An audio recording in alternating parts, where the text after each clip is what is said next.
couple of questions. First on COVID, with Dominic Perrottet accelerating the reopening in New South Wales, do you have any concerns they may get a little ahead of themselves and, as we've seen in Singapore and places, may have to row back again in future weeks?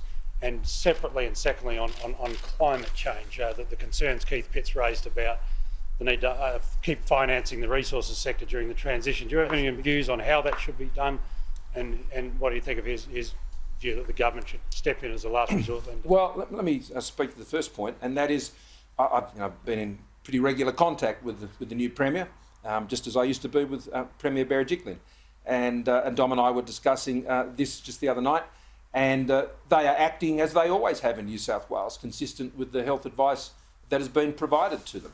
I mean, we're still at 70%. I think the measures that are being taken still remain cautious. I mean, you still can't go to church and sing and all of these sorts of things. There's still what I'd call the low to medium level public health safety social measures, I should say, that are in place. They're test, trace, isolate and quarantine measures. They're still in place. And all of that combined, I think, provides the protection which the Doherty modelling says is necessary. So I think they're moving in step with that advice, and that's clearly what they're receiving from the Chief Health Officer in New South Wales. But, people are right to say, look, it's great to have these, but let's be careful with them. Let's not get too excited too quick. There's still a long way to go, and I have no doubt that the New South Wales government will proceed safely and cautiously, but they won't be holding back at the same time the important freedoms that I think people have worked hard to achieve.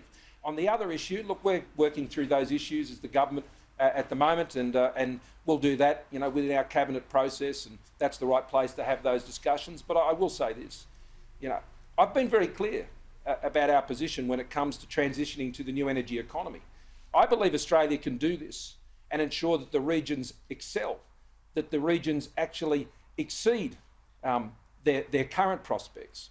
And that is done by embracing a new energy economy and the technology that is needed to support that. And that's what our plan's about. And so we're working that through as a government over the next few weeks, obviously in the lead up to COP26. And I'm looking forward to what has already been, I think, a very good faith process. And we want the best for Australia. We want the best for our regions. We want the best for our environment. And we want to do the right thing by the world as we always have. Australia meets and beats its commitments. We meet and beat. That's what we do on climate. We're 20% more down on our 2005 emissions. That is a record that many countries aspire to. We've already achieved it. And of course, we've got a lot more to do. The UK High Commissioner has said that the global benchmark that she would like to see Australia meet for the 2030 target, between 40 to 50%. Now, you say that we're going to meet and beat. Can you go to COP with a target like that?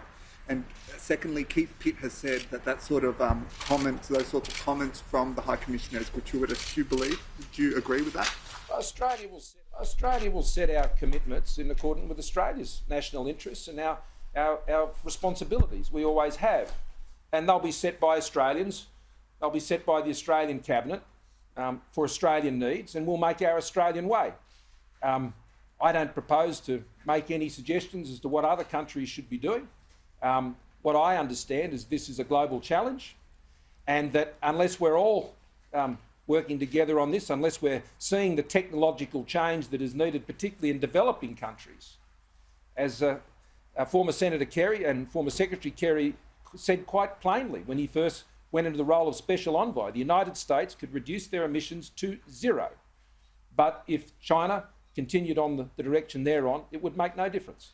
And so what's important, as I outlined at the Quad meeting, is that we achieve this new energy economy, new energy technology transformation. That's what will change the world.